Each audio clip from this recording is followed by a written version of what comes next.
ముఖ్యమంత్రి నారా చంద్రబాబు నాయుడు, విద్యాశాఖ మంత్రి నారా లోకేష్ రాష్ట్రంలోని నిరుద్యోగులకు ఉద్యోగాలు కల్పించడమే ధ్యేయంగా పనిచేస్తూ డిఎస్సి, ఎస్ఐ రిక్రూట్మెంట్ ఇటీవలే ఐటీ రంగంలో పెద్ద సంఖ్యలో ఉద్యోగాలు కల్పించారని మంత్రాలయం టీడీపీ ఇన్ఛార్జ్ రాఘవేందర్ రెడ్డి అన్నారు. కోసిగి మండల కేంద్రంలోని ఓ ప్రైవేటు పాఠశాల ఆవరణంలో మంత్రాలయ టీడీపీ ఇన్ఛార్జ్ ఎన్ రాఘవేంద్రారెడ్డి సొంత నిధులతో ఏర్పాటు చేసిన మెగా జాబ్ మేళాకు నియోజకవర్గంలోని 4 మండలాల నుంచి 700కు పైగా యువతీ యువకులు తరలివచ్చారు. ఈ జాబ్ మేళాలో 65 కంపెనీల ప్రతినిధులు జాబ్ మేళాలో పాల్గొన్నారు. నియోజకవర్గంలో చదువుకున్న ప్రతి ఒక్కరికి ఉద్యోగాలు కల్పించడం కూటమి ప్రభుత్వ లక్ష్యమని రాఘవేంద్రారెడ్డి అన్నారు. గత పాలకులు ఈ నియోజకవర్గంలో స్వార్థం కోసం రాజకీయం చేశారు తప్ప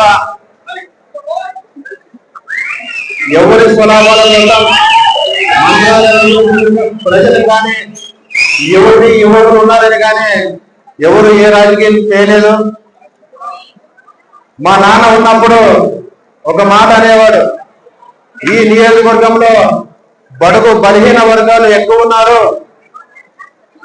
వాళ్ళందరూ కూడా బాగుండాలా అంటే ఈ నియోజకవర్గంలో బడుగు బలహీన వర్గాలు పాలిస్తే తప్ప ఈ నియోజకవర్గం బాగుపడదని చెప్పేవారు.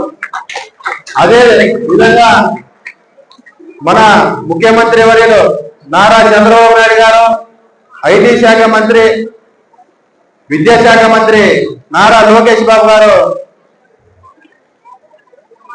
ఇక్కడ ఈ ప్రాంత ప్రజలను దృష్టిలో పెట్టుకొని ఈ ప్రాంత ప్రజలకు బడుగు బలహీన వర్గాల ఎప్పుడైతేనే ఈ నియోజకవర్గంలో అభివృద్ధి చెందుతుందని చెప్పి ఈరోజు ఈ మంత్రాలయం నియోజకవర్గ ప్రజలకు సేవ చేయడానికి నన్ను అవకాశం కల్పించినందుకు కూడా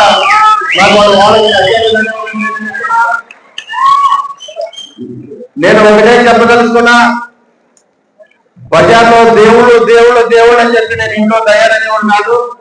ఎప్పుడు దేవుడు ఆత్మలో ఉంటారు. ఖచ్చితంగా ఈ నియోజకవర్గంలో మా ముఖ్యమంత్రి గారు ఏదైతే నమ్మకం పెట్టుకుని నాకు ఇచ్చాడో ఈ అవకాశం కంఠంలో ప్రాణం ఉన్నంత వరకు తెలుగుదేశం పార్టీకి మంత్రాలయం ప్రజలకు ఉంటుందని చెప్పి తెలియజేసుకుంటున్నాను.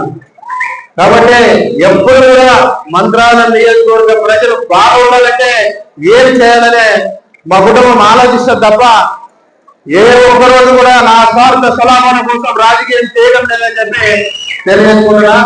అదేవిధంగా ఈరోజు నిరుద్యోగులు ఎక్కువ ఉన్నారని మా కుటుంబం అంతా ఒకరోజు కూర్చొని మాట్లాడితే మెగా జాబ్ మేళా పెడితే ఏదో ఒక రకంగా కొంతమందికైనా ఉద్యోగాలు వస్తాయి కదా, మనం కూడా ఉద్యోగాలు కల్పించినోడైతామని చెప్తే మంత్రాలయం నియోజకవర్గంలో కోసిగి మండలం సెంటర్ అవుతుంది. నిరక్షరాస్యులు నిరుద్యోగులు కూడా ఇక్కడ ఈ ప్రాంతంలో ఎక్కువ ఉన్నారనే ఉద్దేశంతోనే